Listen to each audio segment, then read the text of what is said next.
Okay. Good morning mga idol.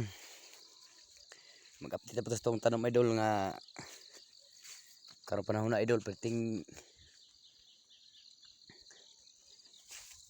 inita. Perting inita gud.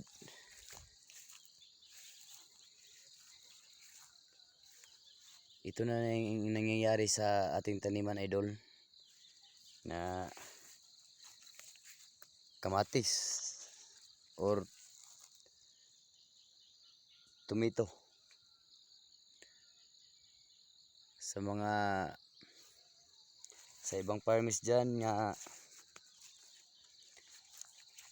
yung mga beginners,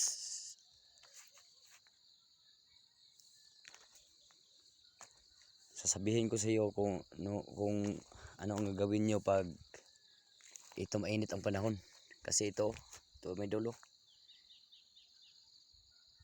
napakalakas ng init. Parang wala na yata sigurong ulan dito idol. Ito idol, i-update ko sa iyo. Ito na ang taniman ko idol, yung kamatis. Ito idol, ito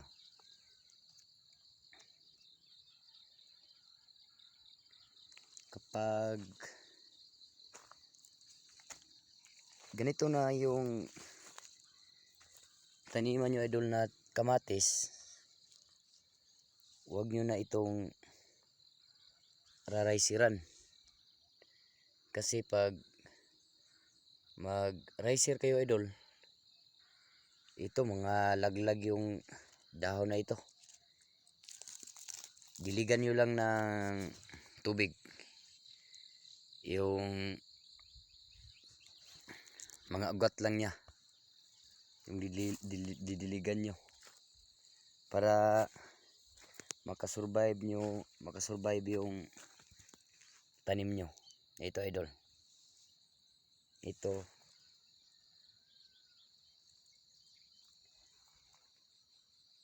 idol, hindi pa ito namin na diligan na ng tubig kasi okay man siya. Hindi siya masyadong na apektuhan ng init.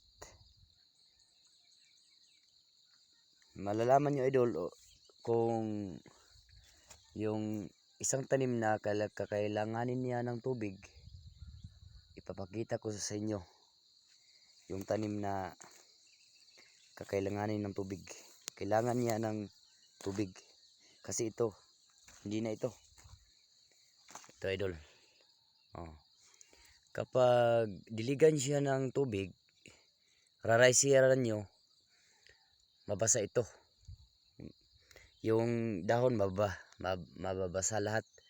Pero hindi nyo alam idol, ito ganito idol, ganito mga malaglag siya, hindi siya makasurvive. Kung kailangan magdiligan yung tubig dito na idol, yan ang didiligan nyo ng tubig. Hindi kailangan, hindi siya mababasa yung mga dahon. Ito idol, hindi pa ito na didiligan, pero kitang-kita ko naman siya na hindi pa siya nangangailangan ng tubig kasi mayroon akong fertilizer na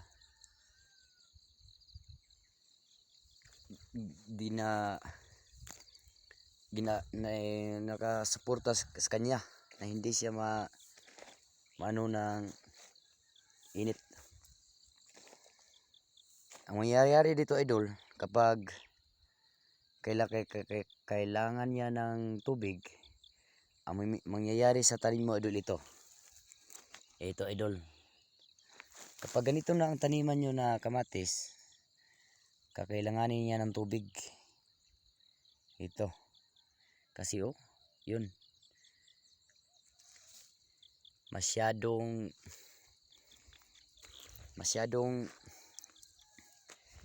nangangailangan na siya. Sa mga farmers na beginners dyan, mag-comment lang kayo sa aking YouTube o mag-subscribe, kasi para makakuha kayo ng ibang update sa mga taniman. Kasi ito idol, oh,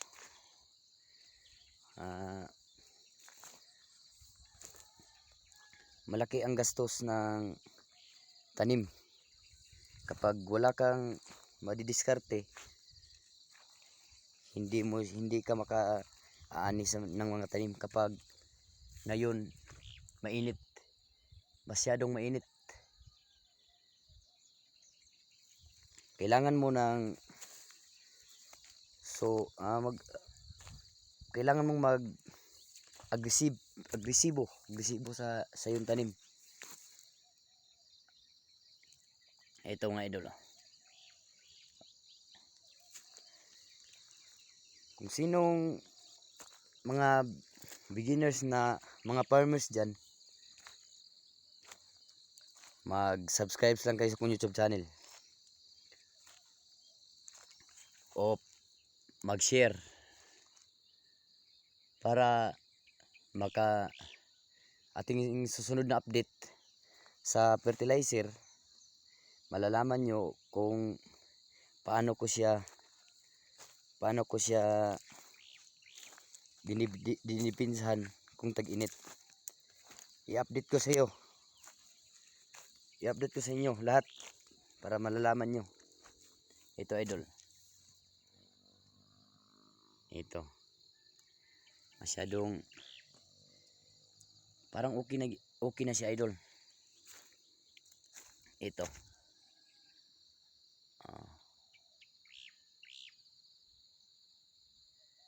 yung taniman ko dito idol, siguro kung gastos ang pag-uusapan, hindi na yan. Natural lang yan na magastos tayo kasi may tanim. Kasi kung hindi tayo magastos, hindi rin tayo makaani. Ito idol,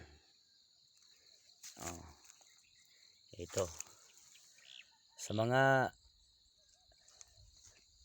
manghihingi ng tulong, mag-comment lang kayo sa aking YouTube channel para masabihan ko kayo kung ano ang dapat nyong gawin sa mga taniman nyo sa tag-init. Huwag kayong mag-alala mga idol. Next week mag-fertilizer kami or mag-chemicals. Sasabihin ko sa iyo, ituturo ko sa iyo kung yung paano gagamitin yung mga chemicals or calibration niya para sa tag-init na hindi kayo magastusan.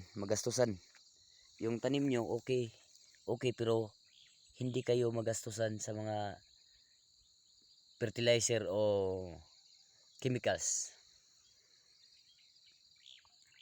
Ito idol, ito hindi yan dinidiligan ng tubig. Hindi yan namin dinidiligan ng tubig kasi nakita ko yung taniman namin, okay na siya. Sa organic siya, kung tag-init mga idol, hindi nyo siya lalagyan ng organic kapag nagtanim kayo. Hindi nyo siya lagyan ng organic. Ipapakita ko sa iyo idol kung anong mangyayari kung maglagay kayo ng organic kung magtatanim kayo. Pero basta kung mainit ang panahon. Ito idol. Ito ang mangyayari idol. Ito. Mangyayari ito idol kapag may maraming organic siya tapos tag-init. Kasi yung organic idol, mainit yan. Mainit yan. Yung mga ugat niya maipiktahan. Kasi kapag natanim ka, yan ang mangyayari.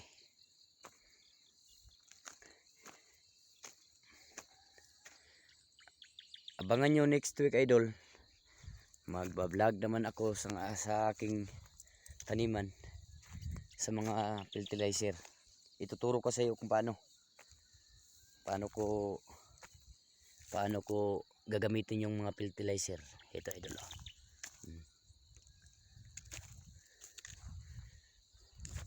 Okay, hanggang dito lang idol. Kasi mayroon pa akong tatrabahuin. Next week abangan nyo.